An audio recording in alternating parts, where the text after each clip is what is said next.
할렐루야, 아멘입니다. 하나님께 영광을 돌립니다. 여러분, 혹시 여러분 가운데 낚시를 좋아하시는 분이 계십니까? 저는 낚시를 해본 적이 없어서 잘 모르는데, 세상에서 가장 불편한 의자 중에 하나가 낚시 의자인 것 같아요. 그 낚시 의자, 요즘은 이제 편안한 낚시 의자도 나온 것 같던데, 보통 저희 세대가 알고 있는 낚시 의자는 이런 모양이지 않습니까? 이런 의자가 뭐가 편하겠어요. 등받침도 없고. 그러는데 저걸 가지고 앉아가지고 몇 시간도 있고, 심지어는 이제 밤을 꼬박 새우면서도 저기에 앉아서 보내지 않습니까? 그래서 이제 그런 모습을 보면 그 세계를 이해하지 못하는 사람이 이렇게 핀잔을 줄만도 하죠. 아유, 그 정성으로 공부를 해봐라, 고시도 합격하겠다, 아마 이렇게 핀잔을 줄만도 하죠. 근데 그렇게 불편한 의자에 앉아가지고 밤을 새면서까지 하는 까닭은 무엇이겠습니까? 즐겁기 때문이잖아요. 행복하기 때문이잖아요. 그러니까 의자가 불편한 것이 문제가 되어지지 않는 거죠. 게임 좋아하는 사람들에게 딱딱한 의자를 갖다 주고, 여기서는 딱딱하니까 안 하겠지, 그러면 안 할 것 같습니까? 뭐 그게 뭔 상관이겠어요. 좋아하는 사람은 서서라도 하죠. 사실 의자가 어떤 의미에서는 이제 자기가 좋아하는 것을 초월할 수 있는 그러한 것이 되는 거죠. 불편한 의자에서도 얼마든지 이들은 행복을 누리게 되어집니다. 오늘은 의자에 대한 이야기를 좀 나누고자 합니다. 세상에서 가장 행복한 의자가 있다는 것입니다. 먼저 이 의자를 살펴보기 전에 분인나라고 하는 여인이 앉았던 의자를 좀 살펴봤으면 좋겠습니다.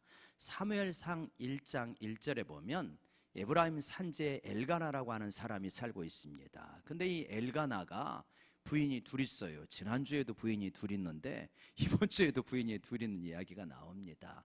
그래서 이제 이 엘가나에게 첫째 부인이 한나고 둘째 부인이 분인나예요. 근데 이제 분인나는 뜻 자체가 산호, 진주 이런 뜻이 있고, 또 이제 풍성한 머리를 가진 여인이라고 하는 뜻이 있습니다. 어떤 풍성한 숫, 그게 아마 어쩐 다산을 의미하는지도 모르겠어요. 그래서 이 여인은 자녀가 여러 명이 있었습니다. 근데 둘째 부인인데 자녀가 여러 명이 있으니까 남편의 사랑이 나에게 오겠지라고 기대를 하는데, 우리가 사무엘상 1장을 다 읽지는 않았지만 우리가 대략 아시죠? 근데 이 어떻습니까? 남편 엘가나는 이 한나를 사랑을 하였습니다. 우리 5절 말씀 한번 같이 읽어볼까요? 사무엘상 1장 5절을 같이 한번 읽어보시면 시작. 한나에게는 갑절을 주니 이는 그를 사랑함이라. 그러나 여호와께서 그에게 임신하지 못하게 하시니. 이 제사를 지내고 나서 이 제물의 분깃을 아내 분인나하고 자녀들에게 주고 한나에게는 갑절을 주었다고 말합니다. 분인나 입장에서는 이게 화가 나는 일이에요. 아니, 이렇게 자녀들을 많이 낳았는데 아무리 큰 부인이라고 하지만, 첫째 부인이라고 하지만 자녀도 못 낳은 여인하고 나하고 비교가 되나? 어떻게 저인에게 갑절의 제물을 주고 나는 이렇게 찬밥 신세인가? 그러니까 분인나가 우리말로 언뜻 들으면 불이 나, 이렇게 되어지잖아요. 불이 나는 거예요. 불이 나가지고 이 불을 가지고 한나를 격분시킵니다. 격분시켜요. 자주 이렇게 비난을 하고 모욕을 주고 그렇게 되어집니다. 근데 사실 이 엘가나가 했던 모습은 성경을 좀 깊이 있게 생각을 해보면 그렇게 적절한 모습이 아니에요. 신명기 21장 16절을 보면 이런 말씀이 나와 있는데요. 에어컨을 조금만 더 세게 좀 해주시기를 부탁드립니다. 한번 같이 읽어볼까요? 시작. 남편이 자기의 재산을 아들에게 물려주는 날에 사랑받지 못하는 아내에게서 난 맏아들을 제쳐놓고 사랑받는 아들에게 장자권을 줄 수는 없습니다. 이렇게 되어 있어요. 신명기 21장 15, 16, 17절을 보면 이렇게 되어 있는데, 사랑받는 여인이 있고 사랑받지 못하는 여인이 있습니다. 사랑받는 여인이 첫째 아들을 낳으면 아무런 문제가 없어요. 그러니까 장자로서 다른 아이들의 배를 받게 되니까 문제가 없습니다. 문제는 사랑받지 못하는 여인이 첫째 아들을 낳은 거예요. 그러고 나서 후에 사랑받는 여인에게서 아들이 나옵니다. 그러면 사랑받는 여인의 아들을 장자로 삼고 싶은 마음이 생기겠습니까? 안 생기겠습니까? 생기잖아요. 그런데 그렇게 하라는 거예요? 하지 말라는 거예요? 하지 말아라. 아무리 사랑받지 못하는 여인이라도 그 아들이 장자니까, 네 기력의 시작이니까 그가 2배의 축복을 받아야 된다, 이렇게 말씀하고 계시는 거예요. 그런데 엘가나가 그렇게 하지 않는 거예요. 엘가나는 사랑하는 한나에게 재물을 배나 주는 거예요. 그러니까 분인나 입장에서는 화가 나는 거예요. 지금 아들이 없는데도 저러면, 저런 한나에게 아들이 생긴다면 그 아들을 장자 삼으려고 할 것이 아니냐, 이런 생각이 자연스럽게 드는 것입니다. 그래서 한나를 격분시켜요. 사실 어떻게 보면 분인나의 이러한 감정의 흐름은 우리가 이해하지 못할 바가 아니에요. 굉장히 자연스럽습니다. 보통 여성들이 걸어가는 그러한 길이고 남성이 걸어가는 길이죠. 사랑이 오지 않으니까 질투를 하고 미워하고 괴롭히는 것입니다. 분인나는 삶의 열정을 어디에 쏟는가? 사랑받기 위하여서 자녀를 낳고 자녀를 기르고 사랑에 어떻게 보면 목맨 그러한 여인의 평범한 모습이다. 분인나가 앉았던 의자는 어떤 의자일까? 이런 의자인 것 같아요. 한번 이런 의자를 보시면 이렇게 언뜻 보면 잘 안 보이지만 약간 이렇게 높이가 달라요. 이렇게 앉는다고 하더라고요. 다음 PPT 보시면 이렇게 앉아가지고 연인 의자라고 하더라고요. 그러니까 그런 의자도 다 있는가 봐요. 자, 많은 사람들이 이런 의자를 앉기를 원해요. 이제 그만 치워주세요. 연인 의자, 정말 이렇게 사랑하는 사람만 만나면은 모든 것이 해결되지 않겠느냐라고 생각하는 연인 의자가 그들이 앉고 싶어하는 의자예요. 여기에 목을 메고 살아갑니다. 이거요, 한때입니다. 그리고 이것이 진정한 위로와 기쁨을 우리에게 주지는 못해요. 필요하지만 이것이 진짜 우리에게 기쁨과 위로를 주지 못한다. 꼭 남녀 간의 사랑만이 아니라 사람들과의 사랑과 인정도 비슷하다고 볼 수 있어요. 여기에 너무 목을 메고 살아가는 분인나의 모습이에요. 분인나가 어렵고 힘들 때 하나님 앞에 나아가서 기도했다는 이야기 없어요. 그냥 갈등, 미움, 시기, 격분시킴 이런 것 통해서 사랑을 얻으려고 씨름하는 그런 아주 인간적인 모습, 그러나 영적으로는 성장하지 않는 모습, 이것이 분인나의 모습이었다. 여러분 혹시 이런 의자를 너무 사모하고 계시지는 않는지 한번 좀 생각해 보시기를 바랍니다. 두 번째로 한나가 앉은 의자가 있어요. 한나는 자녀가 없죠. 이 당시는 자녀가 없다는 건 지금으로부터 3000년 전 이야기니까 이게 보통 힘든 일이 아닙니다. 조선시대에도 자녀가 없다는 것이 큰 흠이잖아요. 심지어 쫓겨날 수도 있는 거 아닙니까? 근데 뭐 이게 3000년 전 이야기니까 자녀가 없다는 것은 너무나 원통한 일입니다. 그런데 자녀를 가지고 있는 둘째 부인이 자기를 괴롭히는 거예요. 근데 우리가 보면 6절에 있는 그 말씀은 그의 적수인 분인나가 그를 심히 격분하게 한다고 되어 있거든요. 그의 적수라고 표현을 해요. 얼마나 힘들었으면. 그리고 격분시킨다고 말해요. 근데 이 단어는 시제가 미완료 시제인데 지속되는 걸 말해요. 그러니까 한두 번 그런 게 아니고 어떤 일만 있으면은 사람의 속을 뒤집어 놓는 게 분인나예요. 한나가 너무 힘든 거예요. 이 정도 되면 첫째 부인이 너 죽고 나 살자 뭐 이렇게 싸움을 수도 있잖아요. 실제로 아브라함의 부인 사라가 하갈이라는 여종이 아이를 갖고 그러면서 자기를 무시하자 굉장히 화를 내면서 하갈을 학대하고 내어 쫓기까지 않습니까? 이게 이제 사라의 모습이었거든요. 근데 한나는 그렇게 하지 않아요. 격분시킬 때마다 하나님 앞에 울면서 밥을 먹지 않고 그러는 거예요. 그러니까 남편이 엘가나가 괜찮은 사람이거든요. 8절에서 그렇게 말해요. 야, 이 사람아, 10 아들이 있다고 해서 나보다 낫겠느냐? 내가 10 아들보다 낫지 않느냐? 내 사랑으로 좀 만족하고 좀 이겨내라 라고 말하지만 별로 유료가 되지 않아요. 그 사랑으로 만족할 수가 없는 거예요. 그래서 한나가 앉은 의자는 어떤 의자냐? 이런 의자잖아요. 한나가 앉은 의자는 기도 의자다, 이렇게 좀 비유할 수 있어요.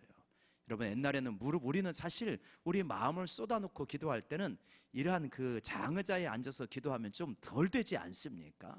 역시 무릎을 꿇고 기도해야 마음이 쏟아지는데, 이제 무릎에 부담이 되니까 저런 기도 의자를 요새는 많이 사용하잖아요. 그러니까 한나가 앉은 의자는 기도 의자인 거예요. 그래서 한나는 이 분인나와 싸우지 않고 남편의 위로 속에서 모든 걸 체념하는 것이 아니라 하나님 앞에 기도 의자에 앉아서 나아가고 있다. 그래서 한나가 기도하는 모습을 보면 이렇게 되어 있습니다. 10절과 11절과 15절을 보면 10절에 기도하고 통곡하며 11절에는 서원하면서 기도하고 15절에는 내 마음을 통한 것뿐이오니. 한나는 이 억울한 마음을 그냥 끌어안고 기도 의자에서 무릎을 꿇고 하나님 앞에 기도하는 거예요. 그리고 기도할 때 어떤 역사가 일어나느냐? 첫 번째로 어떤 역사가 일어나냐면 한나가 자리가 이동하게 됩니다. 한나가 머무는 자리가 이동해요. 보시면 3절에 보면 한나가 자기 성읍에서 나와가지고 에브라임 산지에서 나와가지고 실로로 갑니다. 실로는 어떤 곳이냐면 하나님의 성막이 있는 곳이에요. 아직 성전을 짓기 전이니까 하나님의 성막이 있는 실로로 갑니다. 실로로 가서 끝났냐? 아니에요. 그 실로에는 성막이 있는데 여성이기 때문에 성소나 지성소로 들어가기는 어렵습니다. 성소 밖에서 기도하는데 제사장 엘리가 보니까 제사장이 있는 문설주에서 한나의 기도하는 입술을 보니 그렇게 되어 있단 말이에요. 그러니까 여러분, 맨 뒤에 계시는 분이 기도한다고 입술이 제가 보이겠습니까? 안 보이잖아요. 적어도 이 앞에 3분의 1 지점 이 정도 안에 있어야 그 입술 모양이 보인단 말이에요. 그러니까 이 제사장 엘리가 앉아있는 굉장히 가까운 곳, 성수 가까이 있는 곳에 지금 한나가 이동해서 이 기도하고 있다는 걸 알 수 있어요. 그러니까 기도하면 어떤 변화가 일어나냐면 이 자리가 이동하게 됩니다. 공간의 자리가 이동하고요, 마음의 자리가 이동해요. 어디로요? 하나님의 성소 가까이로, 하나님의 임재가 있는 가까이로 여러분 우리의 자리가 이동한다는 걸 믿으시기 바랍니다. 그래서 그 가까이 가면 역사가 일어나는 거예요. 우리 마음속에 기쁨이 없어요? 우리 마음속에 울적하십니까? 우리 마음속에 분노가 많으세요? 이거 내 힘으로 안 돼요. 근데 기도하면서 하나님 가까이 가면은 내 마음에 변화가 일어나는 거예요. 기쁨이 회복되어지고 평강이 밀려오고 내 마음속에 있는 분노와 아픔과 상처들이 씻겨지는 그러한 역사가 일어난다는 걸 믿으시기 바랍니다. 기도하면, 기도의 의자에 앉아서 무릎을 꿇고 기도하면 하나님의 성소 가까이 가는 이러한 변화가 일어난다. 기도하는 사람은 교회 중심으로 신앙생활을 하게 되고요, 그리고 공간이 이동할 뿐만 아니라 마음의 공간도 이동하게 된다는 거예요. 두 번째로 어떤 변화가 일어나냐면 한나가 기도하다 보니까 여러분 15절 다시 한번 보시면 이 15절을 봤을 때 이제 엘리가 오해를 하잖아요. 야, 이 사람은 언제까지 술을 먹고 그렇게 이 주정부리를 하는가? 그랬더니 아니라는 거예요. 내 마음이 너무나 원통해가지고 15절 마지막 부분에 보면 나는 마음이 슬픈 여자라 포도주와 독주를 마신 것이 아니요 하나님 앞에 뭐라고요? 내 심정을 통한 것뿐이오니. 한번 따라합시다. 통한 것뿐이오니.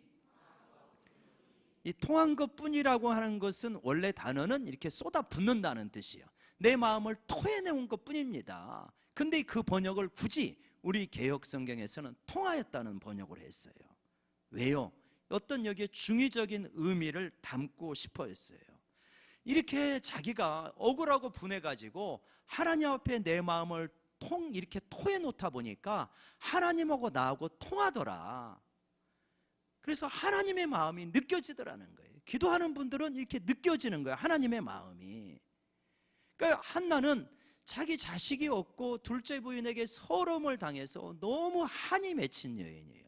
그래서 한없이 애통해하면서 분해하고 속상하면서 기도를 하는데 이 속상한 마음이 내 마음만 아니구나, 하나님의 마음도 이렇게 속상하구나, 나만 아들이 없는 게 아니라 하나님도 하나님의 뜻대로 살아가는 아들이 참 없구나 하는 것을 알게 되는 거예요. 왜요? 이 시대가 어떤 시대인데? 사사시대예요. 암울한 시대예요. 영적인 암흑기입니다. 하나님의 마음을 알고 하나님의 뜻대로 살아가며 하나님의 나라를 이 세상에 건설할 만한 사람들이 너무 없는 거예요. 지도자고 백성이고 제사장이고 선지자고 너무 없는, 그래서 그 하나님의 탄식하는 그 마음을 한나가 알게 되면서 하나님의 마음이 내 마음이 되고 내 마음이 하나님의 마음이 되어지는 역사가 일어납니다. 그래서 한나는 그렇게 오랜 기도를 통하여서 하나님, 아들을 주십시오. 아들을 주시면 하나님의 아들로 삼겠습니다. 이런 어떤 비약이 일어나, 영적 비약이. 아니, 그렇게 아들을 원하는데 그 아들을 자기가 끼고 살아야죠. 아니라는 거예요. 하나님께 바쳐서 이스라엘의 아들이 되기를 원합니다. 나시린으로 헌신되어진 아들이 되기를 원합니다. 이렇게까지 영적인 변화가 일어나게 되는 것입니다. 여러분, 우리가 우리의 문제가 심각한 가운데 기도하면 하나님이 그 문제를 풀어주시기도 하지만 그 전에 내게 변화가 일어나는데, 하나님의 지성소 가까이 가는 변화뿐만 아니라 하나님의 마음을 알게 되어지는 그 변화가 일어난다는 걸 믿으시기 바랍니다. 하나님이 얼마나 지금 우리의 삶을 바라보시면서 이 시대를 바라보시면서 탄식하실까, 그거를 알게 되는 거예요. 그래서 내 기도 문제가 해결되는 것이 아니라 이 하나님의 수건이, 하나님의 안타까움이 해결되어지는 대로 기도가 나아가게 되는 거예요. 하나님의 비전이 내 비전이 되는 그러한 역사가 일어날 줄로 믿습니다. 여기서요, 한 가지 중요한 교훈을 우리가 얻을 수 있어요. 뭐냐면요, 한나는 아들이 없어서 굉장히 고통스럽고 그래서 기도하지 않았습니까? 아들이 없어서 고통스러워하는 한나의 고통하고 중첩되어지는, 연결되어지는 고통이 있는데, 누구의 고통이냐? 하나님의 고통. 하나님의 뜻을 헤아릴 수 있는 자녀가 없어가지고 하나님이 탄식하고 있는 거예요. 근데 이 하나님의 탄식과 고통을 풀어줄 사람이 필요한데, 하나님이 그런 사람을, 한나가 아들을 찾듯이 하나님도 너무 그런 아들을 찾는 거예요. 그런 자녀들을 찾는 거예요. 근데 희한한 거는 말이죠, 하나님이시라고 해가지고 뚝딱 이런 아들들아 자녀들아 생겨라, 안 되는 거예요. 하나님 그렇게 하시지 않아요. 하나님은 어떻게 그런 자녀를 만드시냐? 모세를 하나님께서 이스라엘의 지도자로 예비할 때도 그러시죠. 이스라엘의 고통 가운데서 모세의 어머니 요게벳이 아들을 강물에 버리는 고통과 탄식과 기도를 통해서 모세를 준비하지 않습니까? 한나의 고통 속에서 하나님의 마음을 알 수 있는 사무엘이라고 하는 이러한 걸출한 하나님의 아들이 준비가 되어지는 거예요. 여러분, 하나님이 어떤 인물을 만들어 가실 때, 새로운 시대를 열 때 어떻게 쓰시느냐? 여러분, 참 안타깝지만 또 명백한 사실은 뭐냐면, 우리의 고통과 기도 가운데서 하나님께서 새로운 시대를 열어간다는 걸 믿으시기 바랍니다. 이게 하나님의 역사예요. 왜 그러실까가 궁금해요. 왜 좀 편안한 가운데 유대한 인물들도 좀 자꾸 좀 만들어내시죠? 왜 굳이 그렇게 깊은 고통 속에서 기도해야만 이런 인물들이 나오는 겁니까? 모세도 그렇고 요셉도 그렇고 사무엘도 그렇고 다니엘도 그렇고 새 친구도 그렇고 에레미야도 그렇고 에스겔도 그렇고 다 고통 속에서 씨름하면서 하나님의 마음을 알아가고 그걸 전하잖아요. 왜 그럴까요? 왜? 이 깊은 고통 속에서 우리는 철저하게 우리의 자아가 깨어지고 하나님 앞에 의존하게 되어지고, 그래서 그때서야 비로소 하나님의 마음이 우리 마음에 온전히 전염이 되는 것 같습니다. 너무 편안하고 안락하면 이 기도를 안 하는 것은 아니지만 그러한 절실함이 약한 것 같아요. 그래서 여러분, 때로는 고난이라는 것이 전부 그렇게 나쁜 것만 아니다. 이 고난 가운데, 고통 가운데 깊이 기도하면 하나님의 역사가 일어난다는 것을 믿으시기 바랍니다. 믿으시면 아멘. 그런 역사가 일어나는 거예요. 지금 나는 너무 힘들어요. 여기서 기도해야 하나님의 어떤 역사가 일어나는구나, 이걸 가르쳐 주시는 거예요. 이 시대가 사사시대요, 암흑시대라고 그랬잖아요. 이 사사기 마지막 부분의 결론, 사사기 21장 마지막 부분의 결론이 유명한 말씀이지 않습니까? 뭐라고 그러냐면, 그때에 이스라엘에 왕이 없으므로, 사사기 마지막 한번 같이 읽어볼까요? 시작. 그때 이스라엘에 왕이 없으므로 각기 자기 소견에 옳은 대로 행하였더라. 왕이 없기는 왜 없어요? 하나님이 왕이신데 하나님을 왕으로 안 모셔서 왕이 없는 거예요. 그러니까 왕이 없으니까 자기 마음대로 하는 거예요. 자기 마음대로 하면 굉장히 좋을 것 같죠? 아니라는 거예요. 사사계의 역사는 계속해서 나락으로 떨어지는 역사예요. 계속 나선현 모양으로 나락으로 떨어지는 역사고, 그 나락으로 떨어지는 정점에 이 미가 제사장의 이야기와 레위인 첩의 기가 막힌 엽기적 살인의 이야기가 나옵니다. 이러한 암흑시대에 누가 제사장의 역할을 하고 있냐? 엘리가 제사장 역할을 하고 있어요. 그러면 이러한 암흑시대면 한나는 자기의 자녀가 없으니까 그렇게 간절하게 기도했는데, 이 하나님의 제사장을 맡고 있는 엘리는 진짜 이러한 하나님의 마음에 흡족할 만한 자녀가 없는 이 탄식스러운 장면을 보면서 기도해야 되잖아요. 근데 엘리가 기도하는 장면이 안 나오더라는 거예요. 안 나오더라.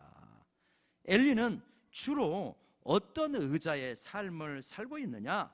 엘리는요 주로 안락 의자의 삶을 살고 있더라는 거예요. 엘리는 안락 의자의 삶을 살고 있더라.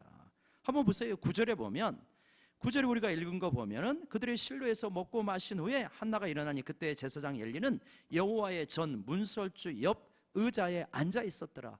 엘리가 나오는 모습들을 보세요. 전부 앉아 있어요. 앉아 있어요. 무릎 꿇고 기도하는 모습은 없고 안락 의자에, 편한 의자에 앉아 있습니다. 나이가 많기도 하고 몸이 비대하기도 하고 그렇게 되어 있어요. 그러니까 앉아 있는 거죠.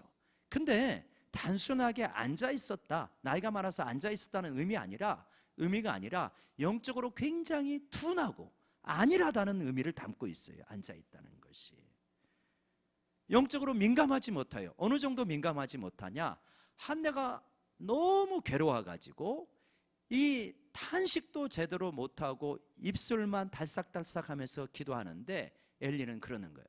야, 이 사람아, 언제까지 그렇게 포도주하고 독주만 먹고 술 취한 가운데 하나님 앞에 주정부리를 하는가? 그러니까 아니라는 거예요. 나는 마음이 너무 괴로워서 포도주와 독주를 먹은 것이 아니고 마음이 너무 괴로워서 내 마음을 하나님 앞에 토한 것뿐입니다. 그걸 분별을 잘 못합니다. 그리고요, 얼마나 영적으로 안일한지 지금 자기의 자녀들이, 홈리와 비느하스가 참, 이건 제사장도 아니에요. 보통 사람도 하지 못할 죄를 짓고 있습니다. 하나님의 예물을, 제사를 드리기도 전에 맛있는 부위, 이거 삼겹살이냐 내가 좋아하니까 먼저 가져가자. 그럼 가져가서 먹고, 뭐 성전에서 아주 못된 짓을 하고 이러는데도 얘들아, 너희에게는 안 좋은 소문이 들리는구나. 그리고 나서는 이거를 어떻게 꺾지를 못해요. 죄를 차라리 그렇게 하려면 그만둬라 이렇게 해야 되는데 그것도 하지 못합니다. 안일함, 무기력함, 그저 편안함만 좋아하는 것, 안락 의자의 삶을 엘리가 살아가는 거예요. 마지막 장면에 엘리가 나오는 마지막 장면을 보면, 블레셋과의 전쟁에서 한번 전투에서 패하게 되자 이스라엘이 법궤를 가지고 가잖아요. 홈리와 비느하스가 법궤를 이제 들고 가서 전투를 벌이는데 너무 걱정이 되는 거예요. 근데 염려하는데 그때도 안락 의자에 앉아서 염려하고 근심하더라, 그렇게 되어 있어요. 그때도 기도를 안 해요.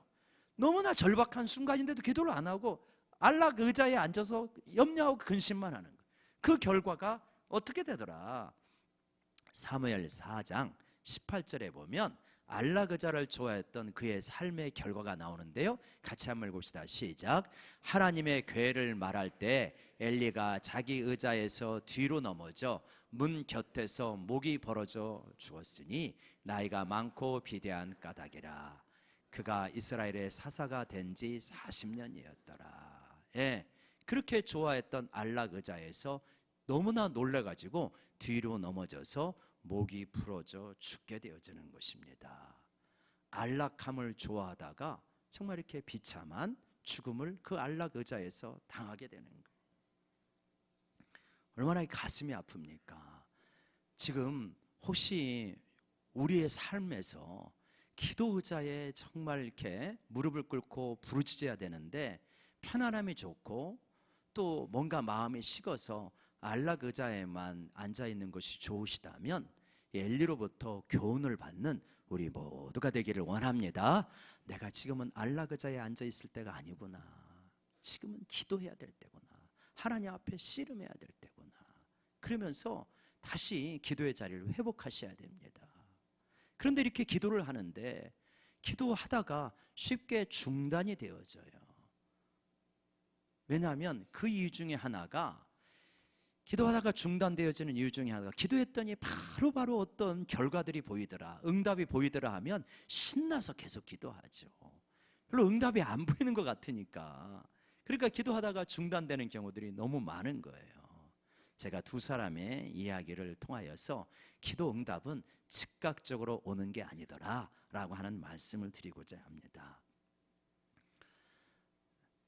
처음은 이제 제 이야기입니다. 죄송합니다만, 제가 목회를 하면서 참 나같이 부족한 사람에게 하나님께서 은혜를 많이 주시는구나, 은혜도 주시지만 특별히 감사한 게 긍휼을 베푸시는구나, 이게 너무 감사해요.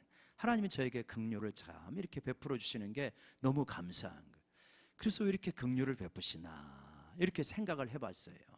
생각을 해보니까 별로 하나님 앞에 잘한 게 없는데 그래도 이거 하나는 조금 하나님께서 긍휼을 베푸실 만, 긍휼은 하나님의 성품 가운데 베푸시는 거지만 그래도 이렇게 좀 하나님께서 조금 봐주실 만한 게 조금은 있는갑다, 이런 생각이 드는 거예요. 그게 뭐냐면, 이제 저는 믿지 않는 집안에서 태어나가지고 대학에 가가지고 성경 공부 단체를 통하여서 신앙생활을 시작을 했어요. 그러니까 신앙생활을 시작을 하니까 그러면서 이제 은혜를 받았는데, 은혜를 받으니까 너무 좋아가지고 그 은혜 좀 더 받았으면 좋겠어요.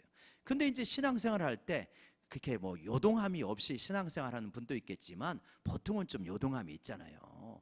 진짜 하나님이 계시기는 계시나, 내가 하나님을 한번 보기만 한다면 진짜 확실하게 믿겠는데, 이런 마음이 드는 거예요. 그러니까 이제 방학 때가 되면은 이제 기도원으로 다니는 거예요. 그래서 뭐 청계산 기도원, 그 다음에 할렐루야 기도원, 오산리 최자실 금식 기도원, 막 그렇게 가가지고 혹시라도 그 할렐루야 아줌마 옆에 묘지에 가서 기도하면 영빨이 센 분이니까 더 뭐가 올 줄 알아가지고 그분 옆에 그 무덤가에 가가지고 기도하고, 하나님 한 번만 나타내 주시면 내가 확실하게 하나님을 섬기겠습니다, 이제 이렇게 기도를 한 거예요. 그렇게 여러 번 이제 기도원을 다니고 금식하면서 기도를 했는데 내려올 때는 좀 하나님 앞에 섭섭합니다. 왜요? 안 만나 주시는 거예요. 하다못해 음성으로라도 사랑하는 아들아 내가 네 마음을 알겠노라, 그런 음성만 한번 귓가에 들려주면 얼마나 신나서 내려오겠습니까? 말씀 들으면서 깨달음 받은 게 전부예요. 이제 그러니까 좀 섭섭한 거예요. 그랬는데 이제 그런가 보다 이렇게 생각했는데, 좀 이렇게 신앙생활을 하고 나이가 들어서 보니까 그렇구나, 그때 기도한 것 때문에 내가 목회자가 된 것 같구나, 그런 생각이 들더라는 거예요. 그때 목회한 것 때문에 하나님이 그래도, 그러니까 그때는 제가 원했던 응답, 하나님 모습을 보여주시거나 뭐 이렇게 귓가에 뭐 이렇게 들려주시거나 다시 한번 불이 확 뜨겁게 오거나 뭐 이런 어떤 극적인 체험을 원했는데 그거는 주시지 않았는데, 근데 그 기도를 하나님께서 기억하고 계시다가 군데군데 필요한 때 은혜를 주시고 긍휼을 베풀어 주시고 그러시더라. 그래서 그 기도 응답에 대한 깨달음을 한 20년 30년 지나서 깨달은 거예요. 하나님이 안 들어주시고 하나님께서 응답을 안 하신 게 아니라 다 기억하시고 다른 형태로 주시더라는 거예요. 여러분 지금 기도했는데 하나님이 응답을 안 주세요, 이렇게 생각하시는 분 계시잖아요. 하나님이 다 듣고 계시는 것을 믿으시기 바랍니다. 그 응답을요 내가 원하는 형태로 주시지 않지만 더 좋은 형태로 주신다는 걸 믿으셔야 돼요. 그리고 시간이 하나님의 앞에 드리는 투자는 좀 오래 걸릴 때도 있어요. 이게 바로 그냥 몇 달 만에 1년 만에 받으면 다 하게요. 막 10년 20년 있다가 그래서 이렇게 주셨는가 보네, 이렇게 깨달음이 올 때가 많다니까요. 또 이제 그 당대에 자기가 젊은 시절에 뿌리고 중년 장년에 거두면 좀 그래도 이해나 되는데 그렇지 않은 경우도 있어요. 나중에 주시는 경우도 있어요. 목포 사랑의 교회 백동조 목사님이라는 분이 계시는데 이제 그분이 간증을 하는데 그러더라고요. 자기 어머니가 기가 막힌 분이시래요. 그 이제 시집을 왔는데 총각이라고 해가지고 섬으로 시집을 왔는데 와 보니까 웬걸 전처에게서 오남매가 있는 거예요. 옛날엔 그런 사람들이 있었잖아요. 근데 이제 그렇게 오면은 남편이 잘해줘야 되잖아요. 잘해주기는 뭐 이렇게 술 먹고 막 때리고 막 그러는 거예요. 그러면서 또 오남매를 낳았대요. 그래서 10남매를 키우신 거예요. 그런데다가 이분이 술 먹고 아내도 때리고 그러면서 생활력이나 강하면 오죽 좋아? 술 그렇게 먹으니까 젊은 시절에 또 돌아가신 거예요. 그래가지고 10남매를 기가 막히게 키웠답니다. 뭔 어떤 희망이 없잖아요. 희망이. 그런데 이제 복음을 이렇게 소개를 받아가지고 예수님을 만나서 교회를 다녔대요. 근데 시골에 뭐 교회가 많지 않잖아요. 어느 정도 교회를 다녔냐? 8km래요. 8km. 8km를 걸어서 매일 새벽 예배를 다녀. 여러분 가운데 교회 멀어서 새벽 예배 못 나와요. 회개하시기 바랍니다. 뭐 8km 걸어 다니는 우리의 믿음의 선배들이 8km를 걸어 다녔대요. 걸어 다녔. 8km는 빨리 걸어도 남자 걸음도 90분은 걸릴걸요. 2시간 가까이 걸리는 거죠. 그렇게 걸어 다니면서 기도를 했는데 그렇게 기도를 하는데 어느 날은 어머니가 기도하러 안 가더래요. 그래서 엄마 왜 기도하러 안 가? 그랬더니 이제 집에서 할란다. 그러면서 힘이 없이 방에 들어가서 문을 닫고 기도하는데 울시더래요. 우시면서 하나님 나 이제 기도 못하겠어. 기도 못하겠어. 사람들이 말하기를 이점님 집사래요. 어머니가 이점님 집사 기도해도 별것 없더라 이런다고 안 와요. 내가 봐도 그래요. 내가 봐도 별것 없어. 그러면서 기도하더래요. 그러니까 아무리 기도를 해도 뭐가 나아지는 게 없는 거예요. 살림살이가. 자식들이 살림살이가 나아지는 게 없는 거예요. 그래서 내가 기도하면 사람들이 기도해도 별것 없다고 하니까 사람들 기도 못하게 내가 막고 있는 꼴이니까 나는 교회 가서 기도 못하겠습니다. 그러면서 통곡하고 우시더래요. 이제 그러다가 일주일 만에 이제 다시 마음을 회복하고 기도하러 가셨다고는 하더라고요. 그러면서 아무튼 평생 기도를 했대요. 근데 얼마나 팍팍한 삶을 살았는지 하루는 어린 아들을 붙들고 이야기하기를 얘야, 사람들이 말할 때 이 골짜기를 좀 넘어가면 평지가 나온다고 하는데 나는 안 그려. 산 골짜기를 가면 갈수록 더 가파라지니 어떻게 하면 좋겠냐. 그렇게 어린 아들을 붙들고 탄식을 하더래요. 그렇게 기가 막힌 삶을 살았대요. 그래서 그 아들 중에 하나가 병으로 죽고 목회하던 백동주 목사님은 개척 초기에 대형 교통사고가 나서 식물인간으로 해가지고 그 교회의 쑥떡이 뭐냐면 기도해도 별것 없다. 그게 그 교회에서 만들어지는 쑥떡이었다고 그분이 그렇게 간증을 하더라고요. 그러면서 그렇게 기도하면 좀 당대에 좋은 거를 봐야 될 거 아닙니까? 그런데 그렇게 기도만 하고 당대에 좋은 거 한 번 못 보고 천국으로 가셨대요. 그게 이제 자기 어머니 이점님 집사님의 이야기라는 거예요. 근데 나는 어떠냐? 이제 그분이 그러는 거예요. 나는 어떠냐? 그런 나는 어떠냐? 나는 아무리 봐도 내가 이렇게 목회를 할 만한 인물이 못 된다. 목포 시민의 2%가 그 교회를 나온대요. 목포 시민의 2%가 목포 사랑의 교회를 나온대. 근데 자기는 그럴 만한 그릇이 아니라는 거예요. 근데 아무리 봐도 이렇게 되는 것은 내 어머니 기도 덕분이다. 인정하지 않을 수 없다는 거예요. 그러면서 이제 유명한 기도론을 이야기해요. 한 나무가 있는데 나무가 아름답게 꽃피고 열매를 맺으려면 뭐가 있어야 되냐? 뿌리가 깊어야 되지 않느냐? 집안도 뿌리를 내는 기도가 있다는, 그것을 담당하는 기도 일꾼들이 있다는 거예요.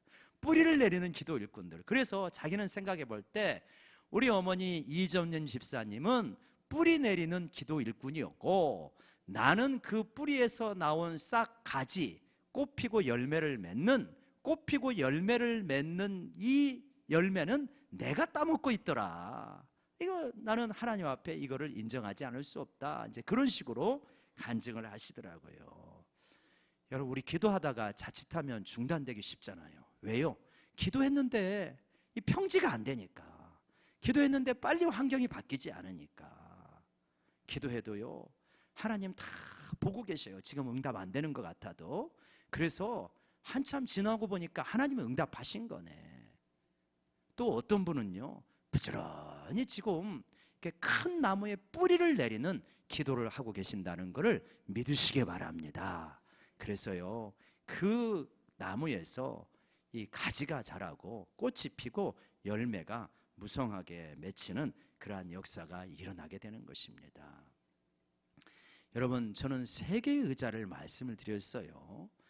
이 분인나가 앉았던 연인 의자, 사랑하고 시기하고 질투하고 미워하고 그렇게 살아가는 인생의 에너지를 거기에다 다 쏟는 인간적인 의자입니다.